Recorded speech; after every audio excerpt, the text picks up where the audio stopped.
With great power comes great responsibility. Most of you know this quote from Spider-Man, but to me, these words mean a lot more. Because believe it or not, we all have power. We have things that people could only dream of.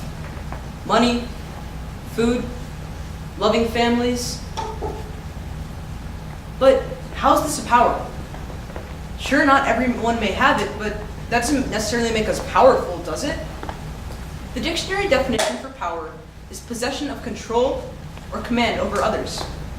Don't get me wrong, we aren't dictators, but we do have the ability to influence each other in the decisions we make, the things we say, and the actions we do.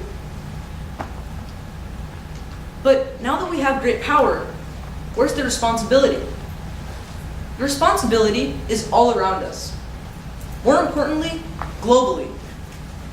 Around the world, people are starving and thirsty, and they need help, but they can't because often they can't afford it, and often when they can, it's not sanitary. Even worse, some of them can't think, walk, or even talk like we can.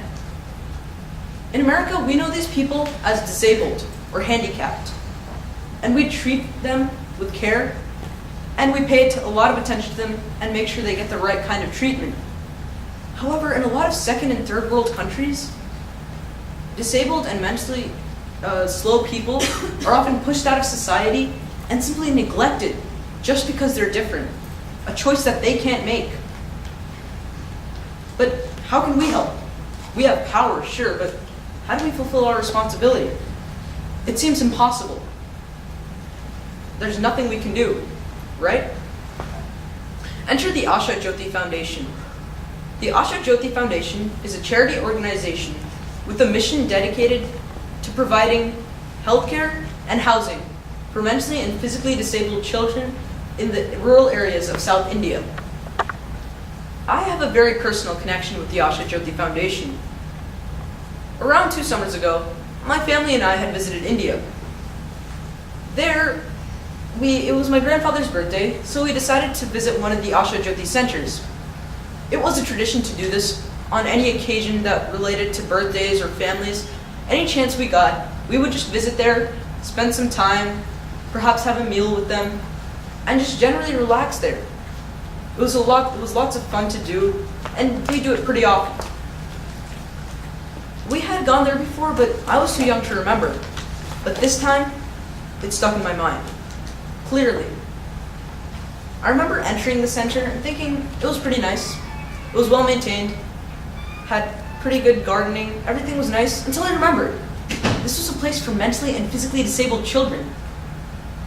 It had no fancy equipment or wheelchairs or machinery that you might see in America.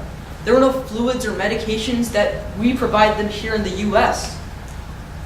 It felt wrong. That's when I looked up. I looked up and saw the smiles on their faces. I looked up and heard the laughter and happiness that filled the room. It blew my mind. Here in America, we worry about the iOS 9 glitches and the water being too hot or cold, the volume number landing on an odd digit. But in India, they don't worry about anything. They're able to overcome and laugh and smile through any of that, and that means that we're able to do just about anything. Afterwards, we talked to one of the teachers there. What she said, well, I'll remember for just about forever. She said to me, "You're from America. You will succeed in the future. I don't know when you will or how you will. But when you do, you have to help people like us." I knew I had to help. I knew I had to do something. I knew I had to change the world. After coming back home late August, as any teenager would do, I forgot all about that and picked up my phone. I did this because what could I do? I'm just a teenager wasting time on YouTube and games, but there's nothing really significant about me. I don't have any impactful power like other people. I was powerless. And so, without power, without responsibility. That was until Mother's Day came along.